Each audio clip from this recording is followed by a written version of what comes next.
Hi friends, welcome to my channel Ayisha's food.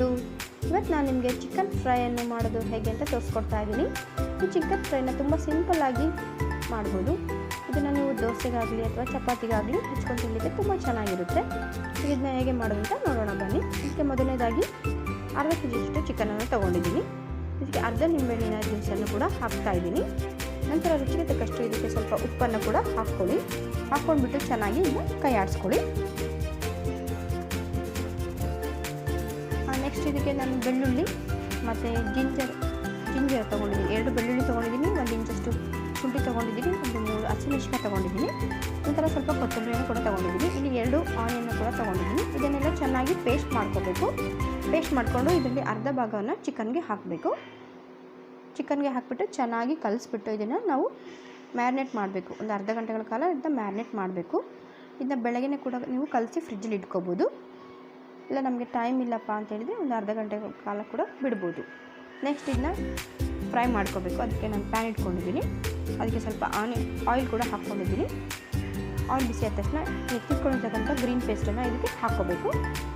Ginger garlic ಮತ್ತು onion paste ಇರ್ತಲ್ಲ ಎತ್ತಿಟ್ಕೊಂಡಿರ್ತಾರೆ, ಅದನ್ನು ಕೂಡ ಇದಕ್ಕೆ ಆ್ಯಡ್ ಮಾಡ್ಕೋಬೇಕು. ನೆಕ್ಸ್ಟ್ ಇದು ಚಕ್ಕೆ, ಲವಂಗ, ಜೀರಿಗೆ ಮತ್ತು ಬಡಿಶೊಂಬು ಮತ್ತು ಒಂದು ಏಲಕ್ಕಿನ ತೊಗೊಂಡಿದ್ದೀನಿ. ಇದನ್ನೆಲ್ಲ ಕುಟ್ಬಿಟ್ಟು ಸೈಡಲ್ಲಿ ಇಟ್ಕೊಂಡಿದ್ದೀನಿ. ನಂತರ ಈಗ ಮ್ಯಾರಿನೇಟ್ ಮಾಡಿರ್ತಕ್ಕಂಥ ಚಿಕನನ್ನು ಇಲ್ಲಿ ನಾನು ಹಾಕ್ತಾಯಿದ್ದೀನಿ. ಈ ರೀತಿ ಮ್ಯಾರಿನೇಟ್ ಮಾಡಿ ಹಾಕಿದರೆ ಆ ಚಿಕನ್ಗೆ ಮಸಾಲೆ ತುಂಬ ಚೆನ್ನಾಗಿ ಇಟ್ಕೊಳ್ಳುತ್ತೆ.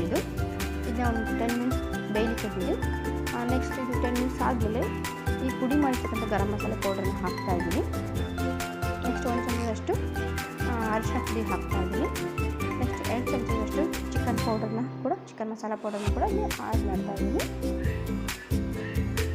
ನೆಕ್ಸ್ಟು ಇಲ್ಲಿ ಚಿಲ್ಲಿ ಪೌಡರ್ನ ಕೂಡ ಹಾಕಬೇಕು. ನಾನಿಲ್ಲಿ 2 ಚಮಚದಷ್ಟು ಹಾಕ್ತಾಯಿದ್ದೀನಿ ಚಿಲ್ಲಿ ಪೌಡರ್ನ. ನೆಕ್ಸ್ಟ್ ಇಲ್ಲಿ ಟೊಮ್ಯಾಟೊ ಪ್ಯೂರಿಯನ್ನು ಹಾಕ್ತಾಯಿದ್ದೀನಿ. ಇಲ್ಲಿ 2 ದೊಡ್ಡ ಟೊಮೆಟೊನ ನಾನು ಪೇಸ್ಟ್ ಮಾಡಿ ಇಟ್ಕೊಂಡಿದ್ದೀನಿ. ನಿಮ್ಗೆ ಬೇಡ ಅಂದರೆ ನೀವು ಹೆಚ್ಚು ಕೂಡ ಹಾಕ್ಬೋದು ಟೊಮೆಟೊನ. ಇದನ್ನು ಚೆನ್ನಾಗಿ ಕಲಿಸ್ಕೊಳ್ಳಿ ಟೊಮೆಟೊನ. ಇದೊಂದು 10 ಮಿನಿಟ್ಸ್ ತನಕ ಚಿಕನ್ ಬೇಯಲಿಕ್ಕೆ ಬಿಡಬೇಕು ನೀವು. ಅದಕ್ಕೆ ನಾನಿಲ್ಲಿ ಒಂದು ಚಿಕ್ಕ ಕಪ್ಪಷ್ಟು ನಾನಿಲ್ಲಿ ನೀರನ್ನು ಹಾಕ್ತಾಯಿದ್ದೀನಿ. ನೀವು ಬೇಕಂದರೆ ಗ್ರೇವಿ ಹೆಚ್ಚಿಗೆ ಬೇಕಂದರೆ ನೀವು ನೀರನ್ನ ಹೆಚ್ಚಿಗೆ ಕೂಡ ಆ್ಯಡ್ ಮಾಡ್ಕೋಬೋದು.